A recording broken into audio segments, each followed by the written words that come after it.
The mountain ranges and oak forests of central Spain are home to one of Europe's most elusive and secretive predators.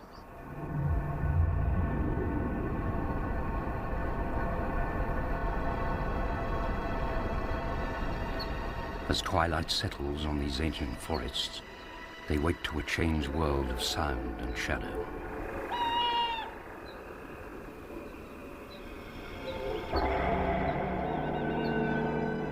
In the deadly game of detect and evade, the hunters and the hunted alike must watch, but above all, listen.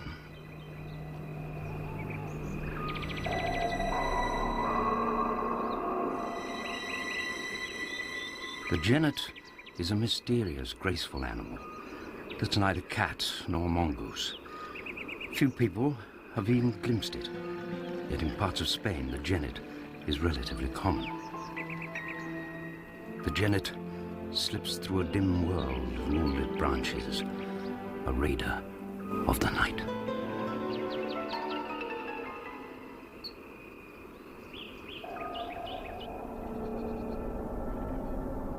The late winter sun rises over Extremadura's desert.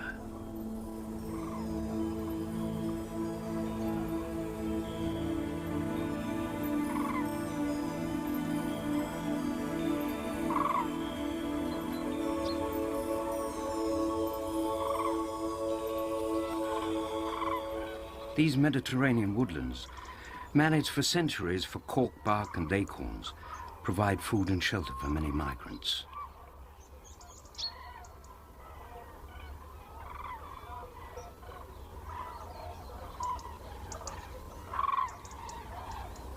At this time of the year, the world's entire population of European cranes descends to feed on both acorns and insects. The birds remain in family groups, and their calls ring out from dawn to dusk.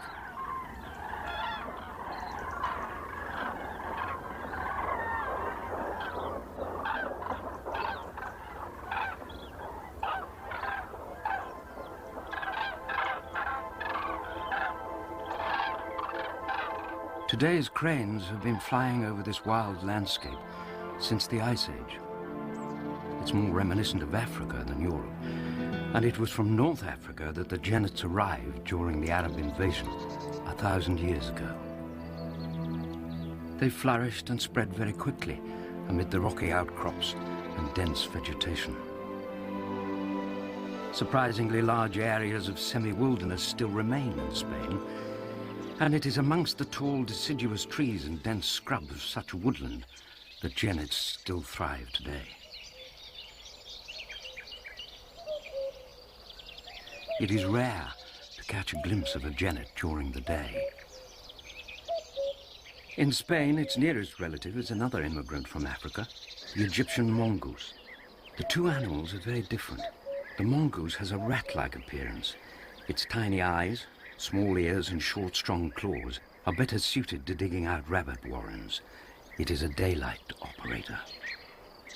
Whereas the genet's bat-like ears, super-sensitive eyes, and an unerring nose are perfectly adapted to night raiding. The mongoose is an opportunistic hunter that follows its nose, grabbing birds, reptiles, or carrion as it goes. It remains firmly on the ground. It's a fine February evening in Spain's Sierra de Gredos. The genets will just be stirring for their night activities.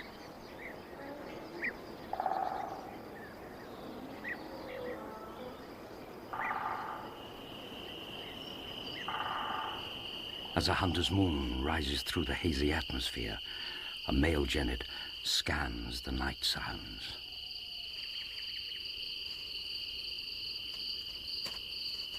He has a large territory to patrol. A moth is quickly snatched up, then he travels on.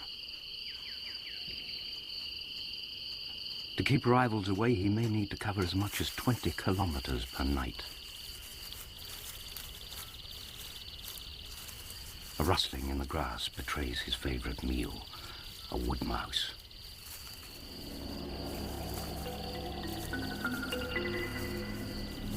They do use their eyes when hunting, but at night their acute sense of hearing has a much more important role to play.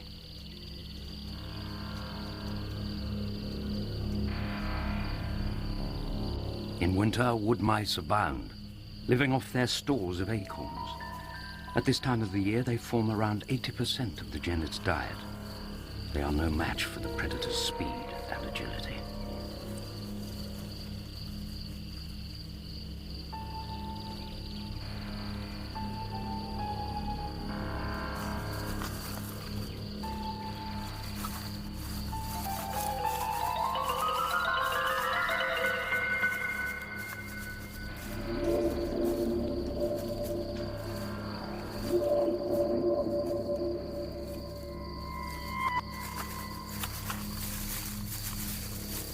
He uses his tail for balance.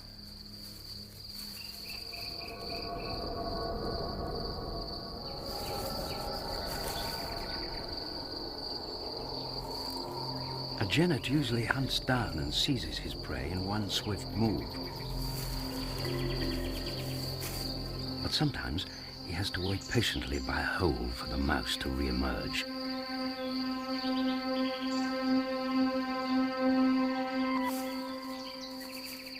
Genets need to eat the equivalent of about 6 mice a night because they burn up a lot of energy. A neighboring male is also patrolling his territory. He reaches a vantage point where both their territories meet. He must renew his territorial scent mark. It will be a sign to other males to keep off. He secretes a pungent substance from his anal glands. It is similar to musk that is extracted from its relative, the African civet, for making perfume. Its odor may last for weeks.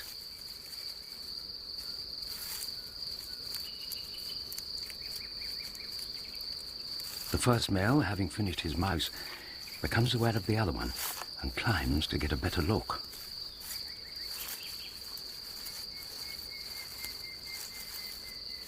He can see the intruder, who has discovered the scent of another genet, perhaps a female, whose range overlaps with his own. He vigorously rubs his body on this rock to absorb the smell onto his fur, as well as to deposit the scent from other glands on his back. The other male drops down to investigate. Clearly, it's an exciting experience. He seems unaware of his rival, but a confrontation begins to look inevitable.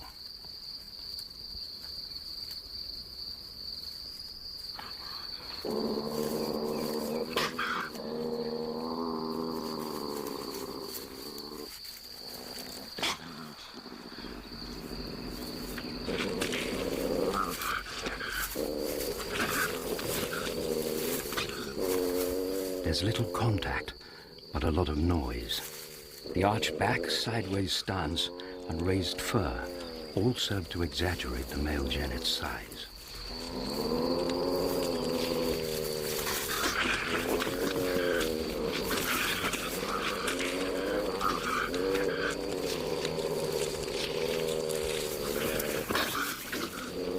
Ownership of the area is reaffirmed for now.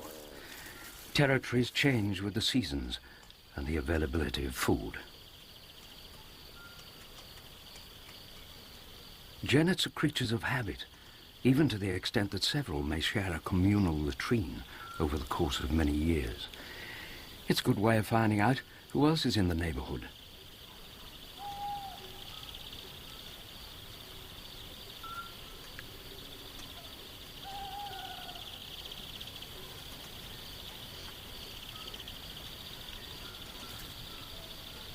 The genet leaves a scent mark as a calling card.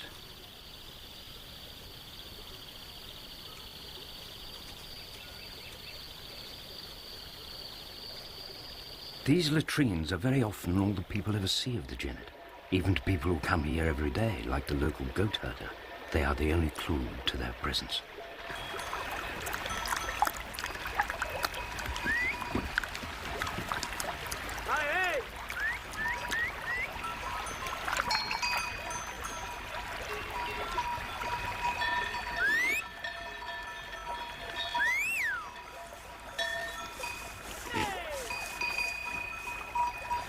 Antonio's been shepherding goats in this area for most of his life, like his father before him.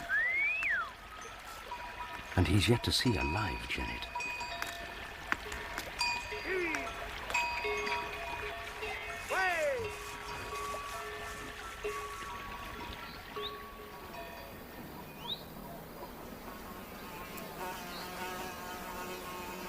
Yet, come nightfall, a Genet hunts amid the patches of lavender where Antonio passed by earlier in the day.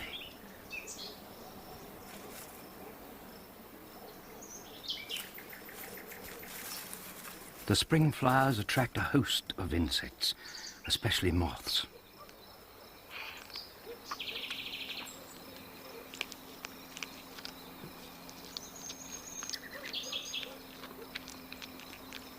But a diet of moths won't satisfy a Genet. He's in search of much larger prey.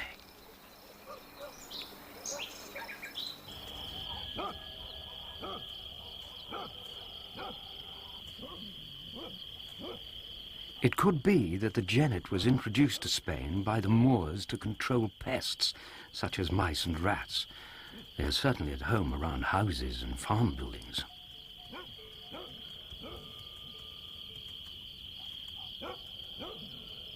Their ability to invert their hind legs is as useful for climbing down walls as it is for descending trees.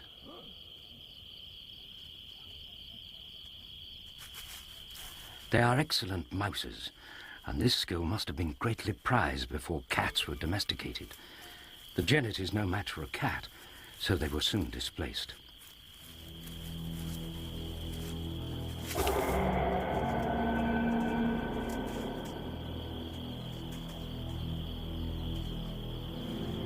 A rat, on the other hand, is well within the Genet's capabilities.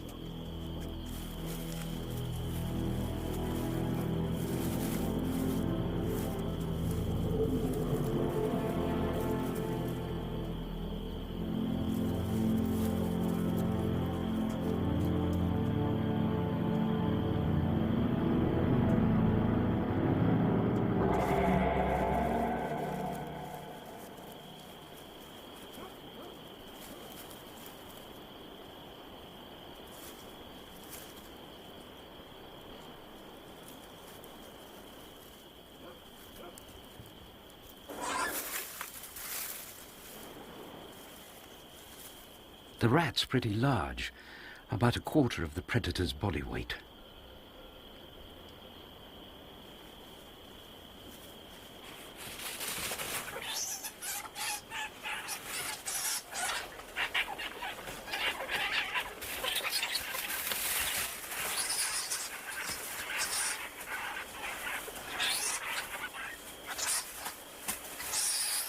A Genet's jaws are relatively weak compared to those of a cat, so once he has seized the rodent by the neck, he pummels it with his hind feet, then takes his prey to a more secluded place to devour his catch.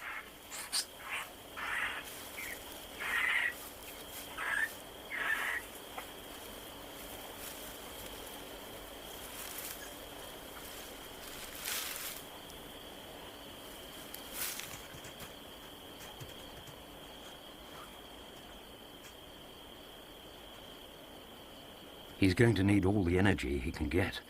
It's early spring, the Genet mating season.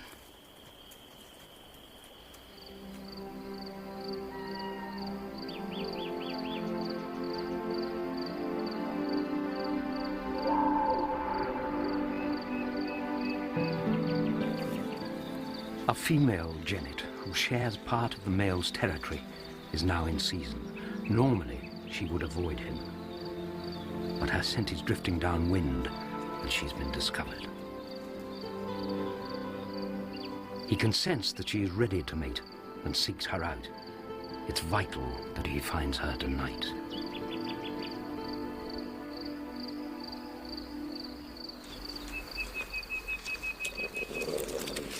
But when he does, at first she rejects his advances.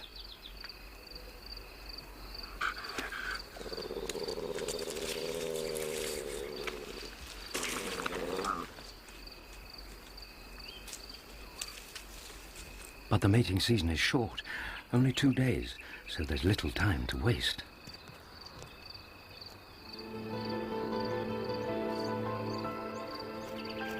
It is now that the sense of smell comes into its own. The male repeatedly sniffs the female's dorsal crest, a line of raised hair along the back that emits a strong scent which clearly excites him.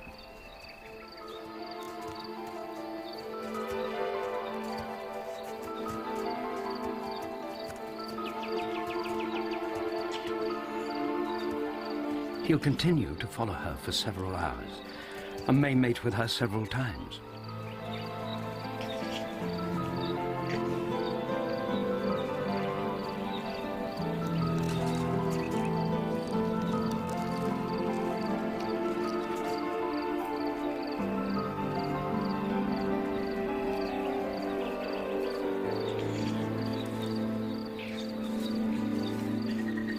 Afterwards, the pair will have little more to do with each other.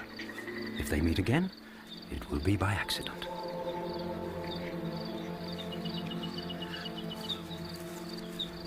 By spring, it is already warm, but the sun has yet to reach the searing heat of summer.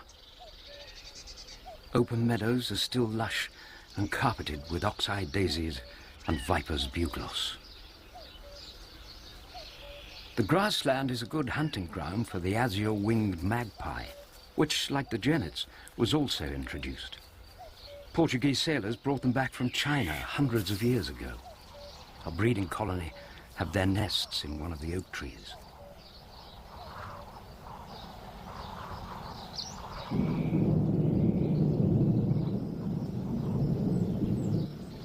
The wind brings a change in the weather.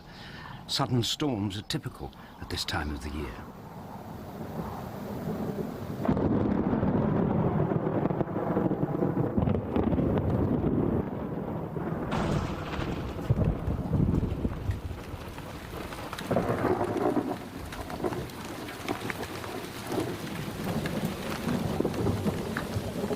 It's 10 weeks since the Genet mated, and she's about to give birth within the safety of a hollow tree. It's a tight squeeze for her swollen body.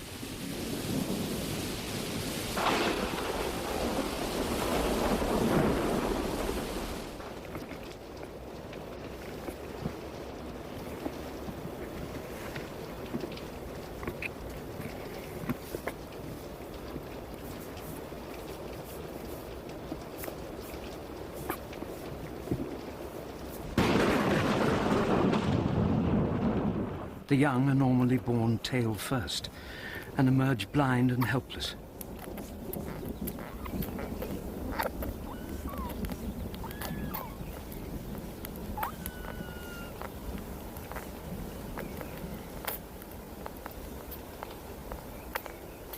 Genets usually have only 1 or 2 offspring.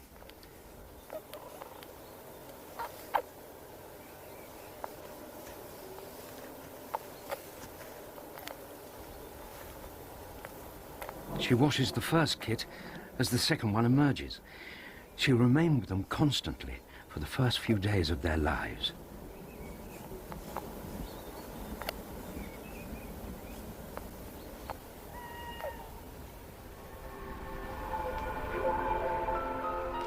As the storm passes, unusually, a third kit is born.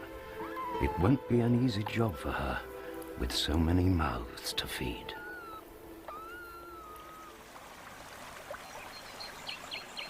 "3,000 meters high, the Gredos Mountains are still covered in snow, which will feed the streams and rivers throughout the summer. Only rarely will the flow of water cease, even in the hottest years.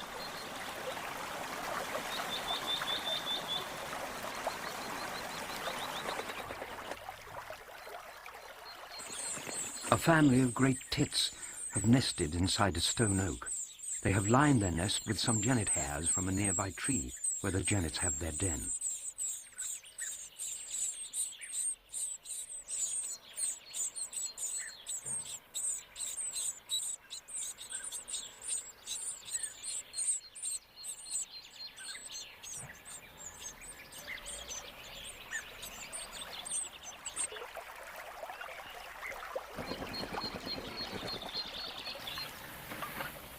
The Genet kits are 2 days old. They are still blind, so finding the teat has its problems. But their sharp little claws help them to cling onto her and keep suckling when she moves, even when it's time for her to leave. The female hasn't gone on a hunting trip since they were born. Up till now, she's been living off her reserves of fat.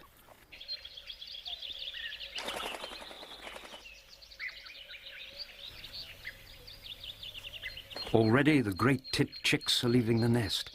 The parents have to coax the last one out with food. But it lands awkwardly and breaks a leg on impact. It's a plucky little bird and is still determined to be fed.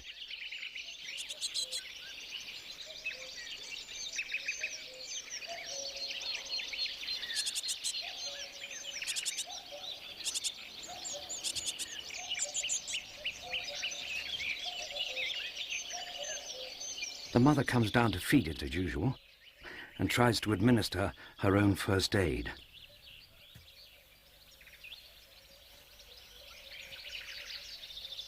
But it's not a serious handicap.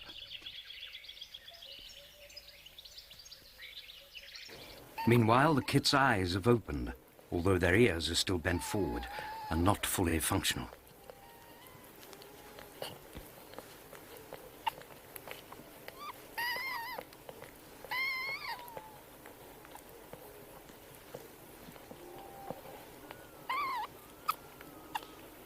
They need feeding every 2 hours, but soon she must begin to hunt regularly again.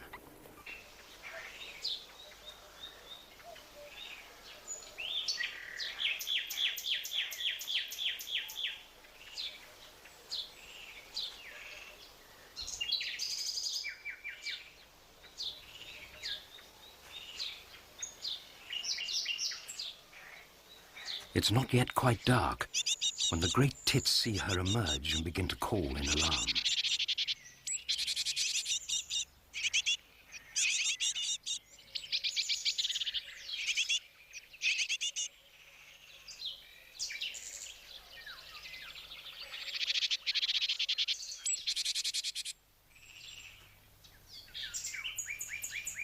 The adult birds are quite safe, but the injured chick is still on the ground and calling to them.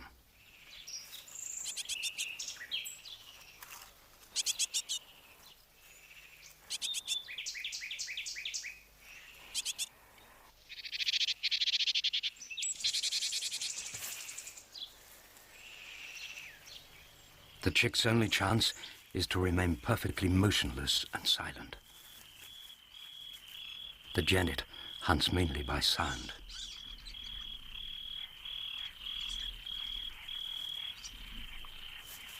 Unbelievably, the chick avoided detection.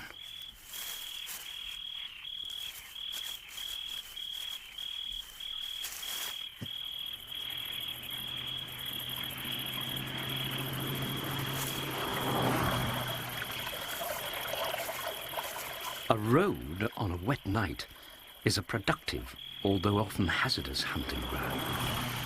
For the natterjack toad, it proved fatal. Genets do not normally scavenge, but this female is very hungry. But despite her hunger, she cannot eat the toad. The toxic skin secretions that protected it in life act even after death. She returns to more familiar terrain.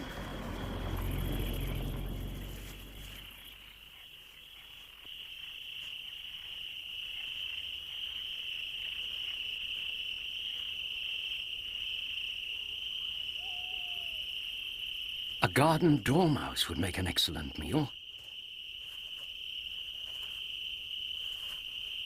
but seems remarkably adept at evading capture.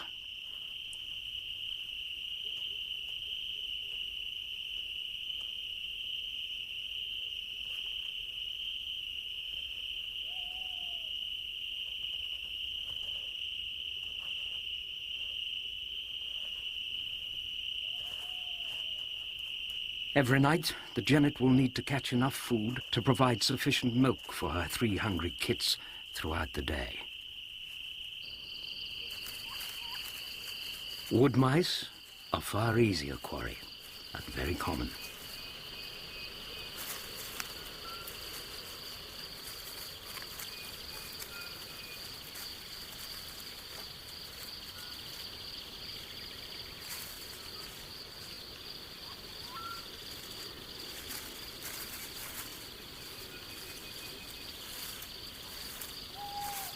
At last, she secures her prey.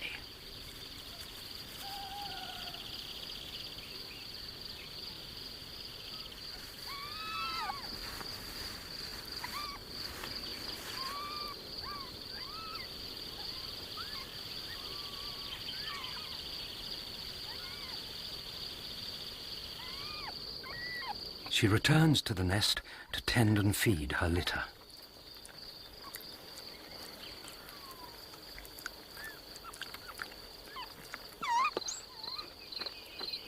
Not far away, a tawny owl is raising young of its own. The owl does not pose a threat to an adult genet, but both compete for the same prey. A single large chick is being raised in a split tree and fed on a diet of small birds and rodents.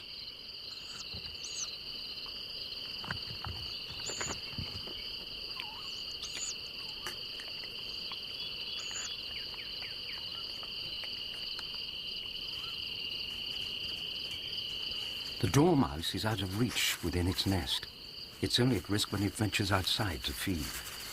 Surprisingly, insects are as much part of the menu as acorns and other nuts.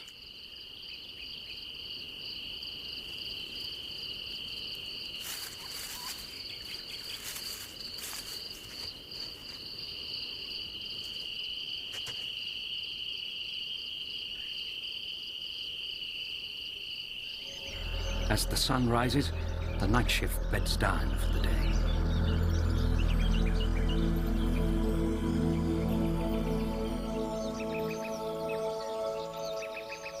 The goat herds are busy collecting milk from their goats to make cheese.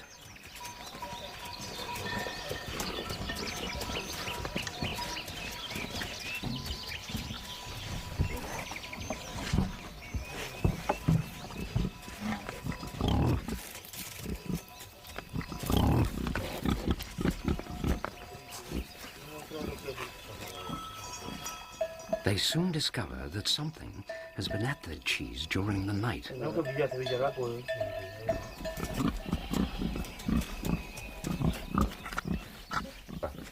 A trap is set to catch the culprit. They suspect a genet, but it could just as easily be a cat or a marten.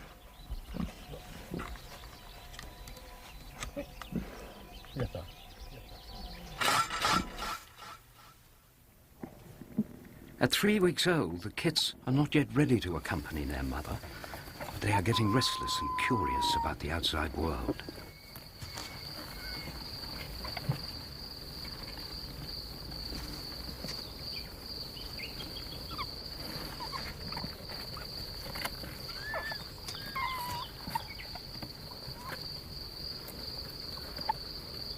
This little male is more adventurous than the others.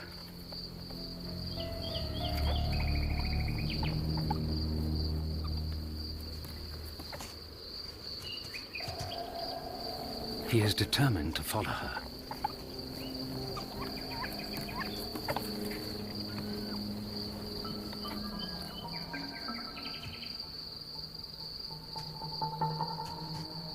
But it's too soon for such a young animal to venture outside.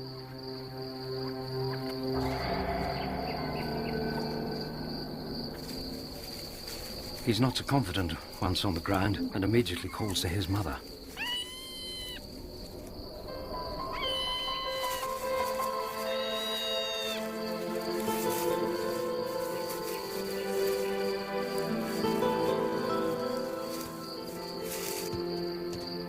The last thing she wants is a clumsy youngster around while she's hunting.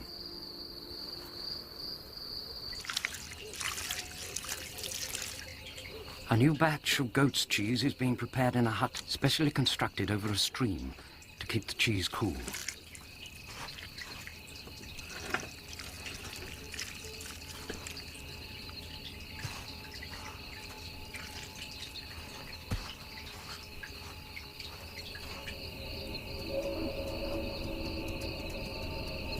It's not long before the night raider shows herself.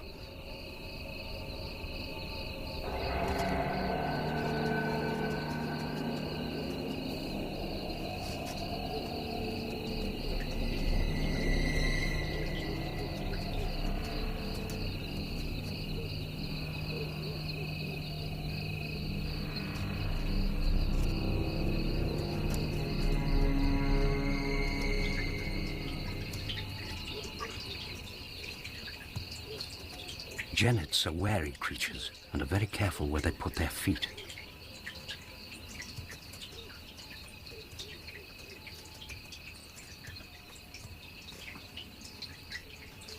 For the second night, she finds the cheese hut an easy source of food.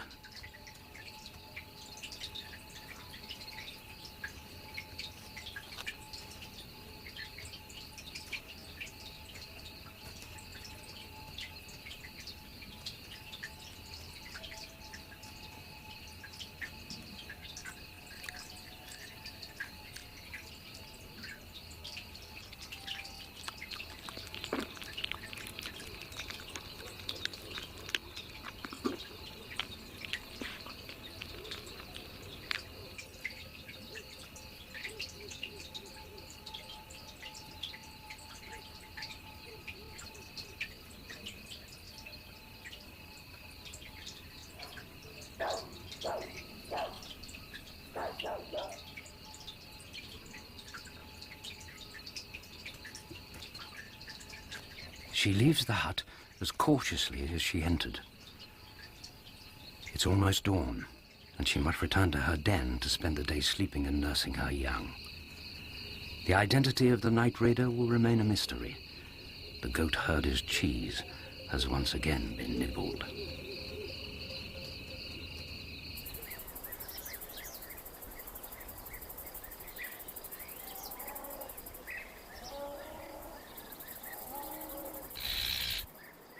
The azure-winged magpie chicks are growing well.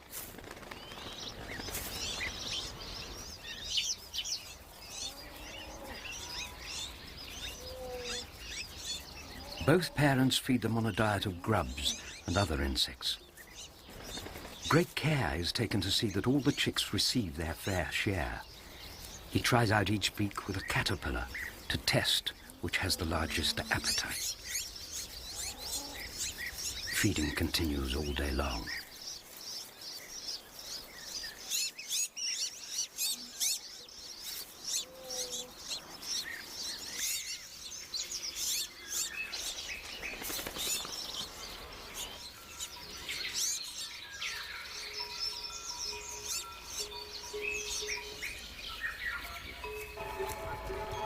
As Antonio returns with his goats for the evening milking, the Genet is preparing for another night's hunting.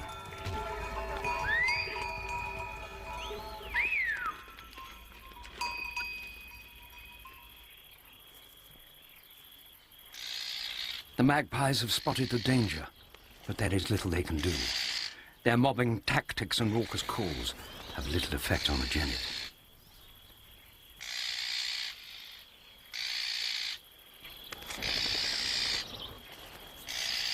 They take great risks to defend their chicks, but it's hopeless.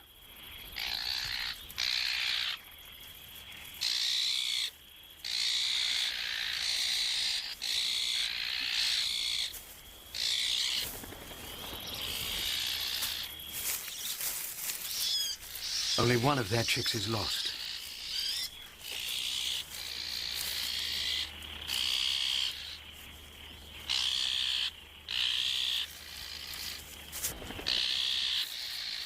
The Genet snatches it and leaves in the pandemonium.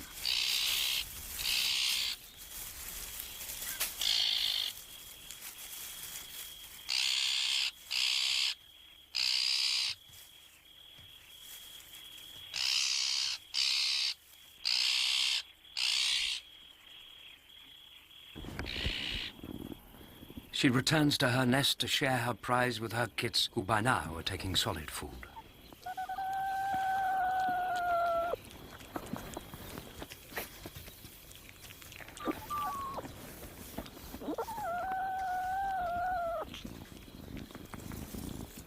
Meanwhile, the villagers are preparing for a feast of a different kind.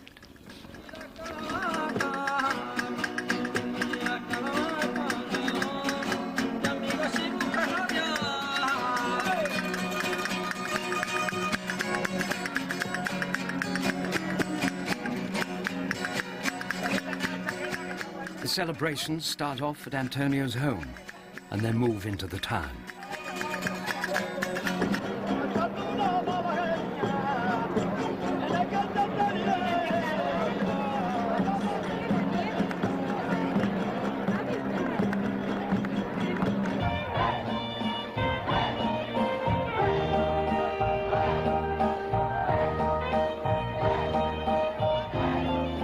farm is left unattended, an easy target for the raiders of the dark.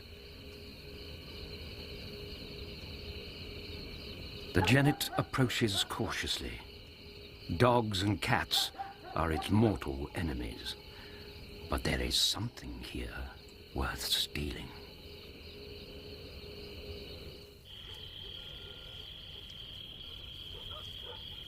While the Genet is busy raiding their homes, the villagers are taking part in an annual firework fiesta that's as dangerous as it looks.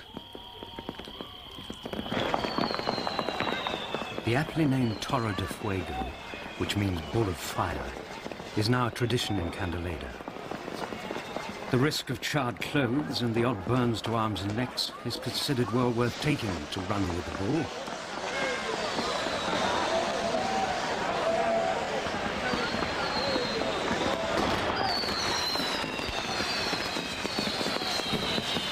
Accidentally, all the fireworks ignite at once. Antonio keeps up with the rest.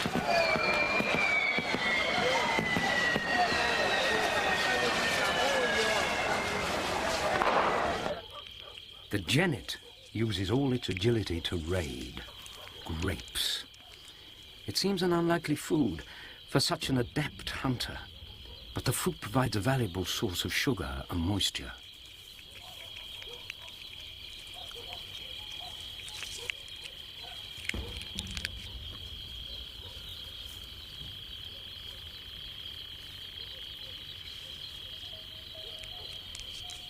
She'll eat a dozen or more in a single visit. Not enough to affect this year's wine production.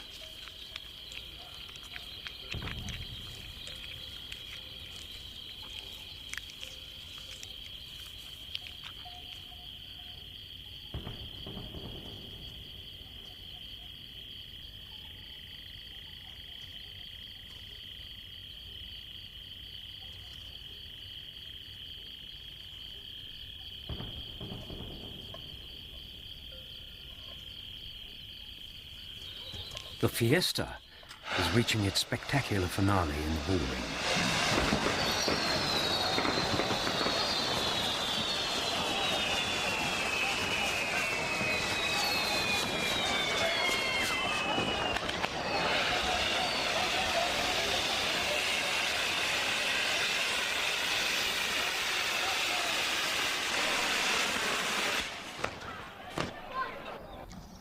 On her return, the kits lick off the sweet moisture from around their mother's face.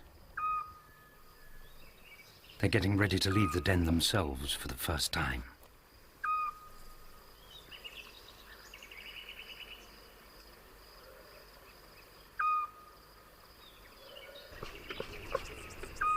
They sit at the entrance, taking in the night sounds until the coast is clear.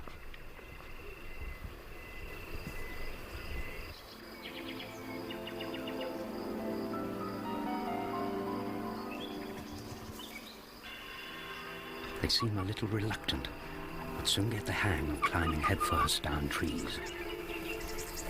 It appears from their behavior that she has 2 males and a female youngster.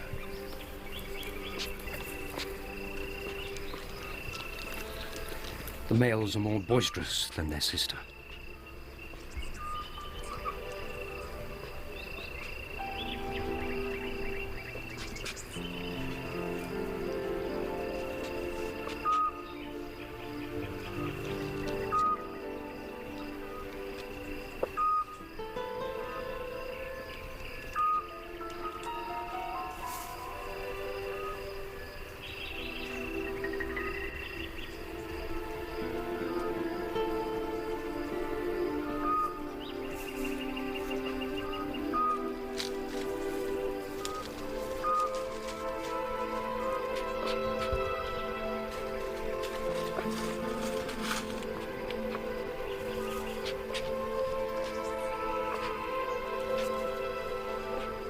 This is the only way they'll learn to develop their hunting skills.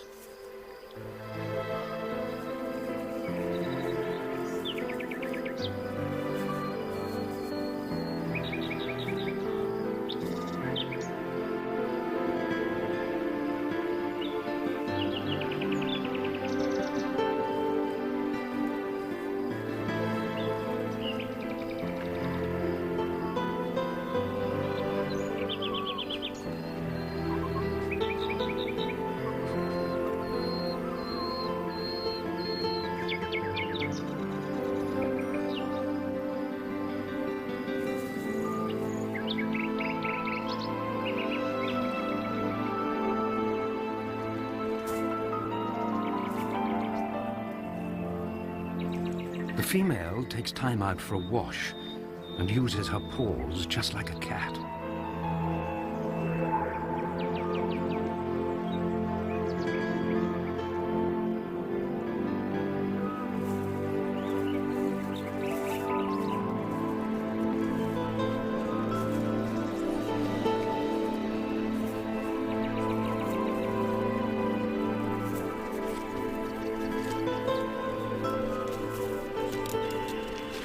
Their mother catches a low-flying beetle, and the kits rush up to sample the new food.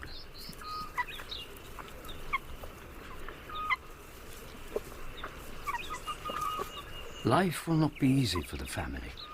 Foxes, dogs, and cats will be their enemies. If they make it to the autumn, then they will have a good chance of reaching adulthood.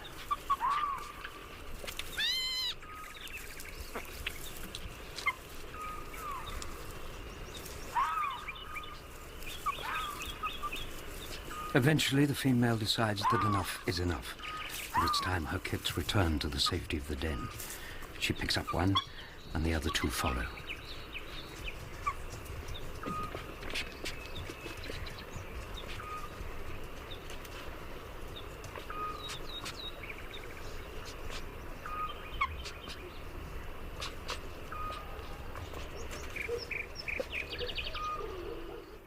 It's now late summer, and the nightjars emerge at dusk to produce their strange, trilling song. They swoop to catch insects on the wing.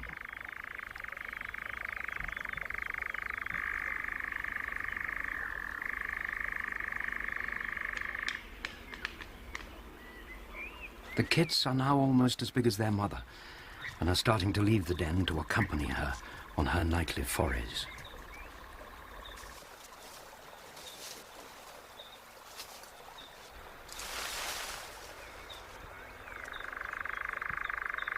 They do still have a lot to learn.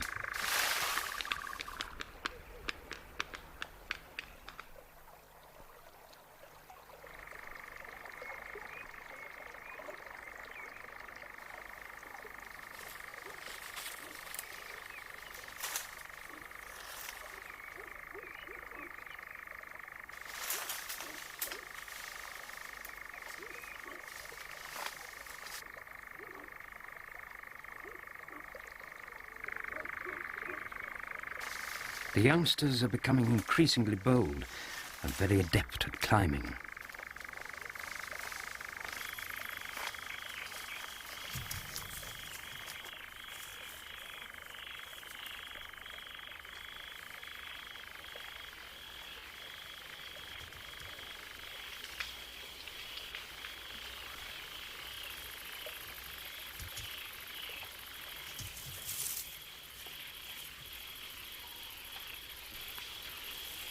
They appear almost fearless and willing to attack anything, even a meter-long ladder snake.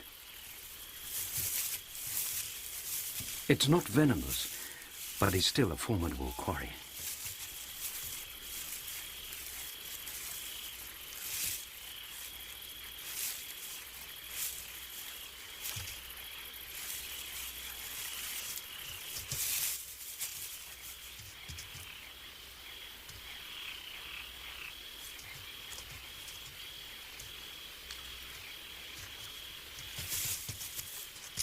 The hunt is more successful as a team effort, but this cooperation will not last long. As adults, they will lead a solitary existence. They're so alert that little escapes their attention.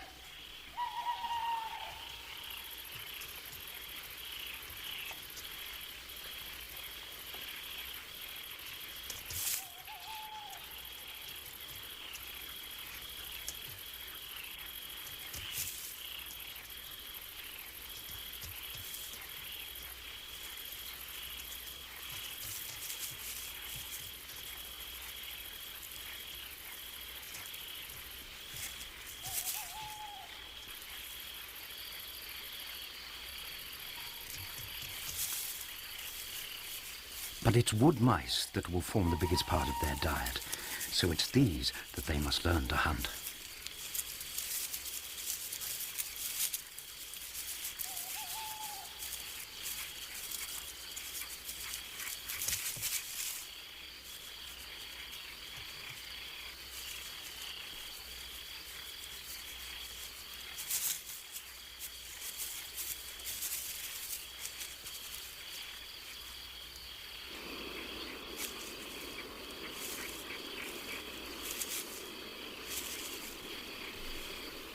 Insects such as moths are relatively easy to catch.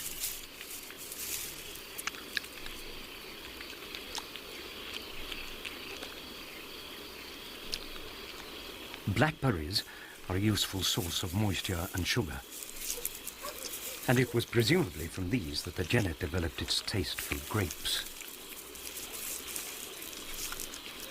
Members of the viverrid family, like the genets, civets and mongooses, are unusual in their taste for fruits and vegetable matter, as well as animal prey. Genets also regularly eat small amounts of grass.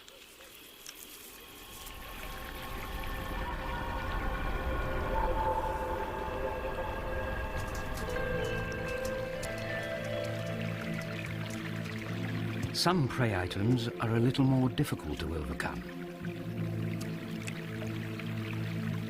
There's a definite art when it comes to catching hold of this one.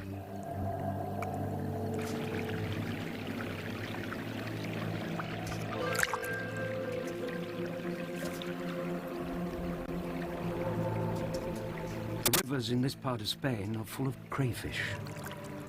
Like the genet, they are not a native species, but introduced in this case from North America. The crayfish brought with them a disease to which they were immune, but which all but wiped out the resident crayfish population.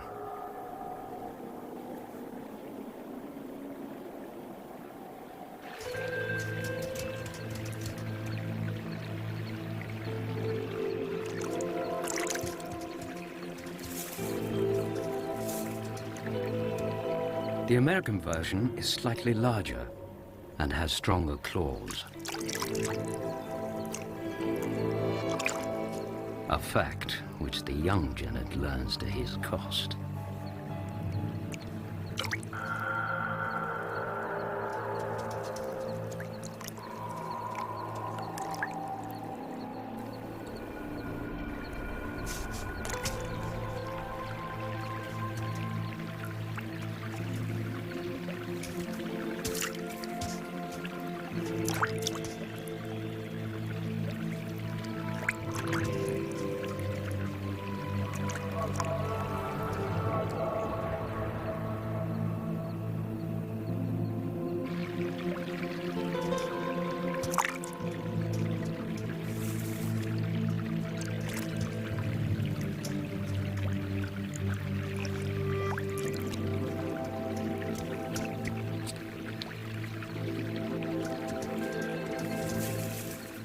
The genet was introduced to Spain by the Moors over 1,000 years ago. Whether they brought it with them for its mouse-catching abilities or its fur, we'll never know. It could just as easily have been a complete accident, as a stowaway on board ship hidden inside rolls of carpets and other stores. However it happened, the genet is well established and here to stay. One of the most graceful and agile of Europe's night raiders.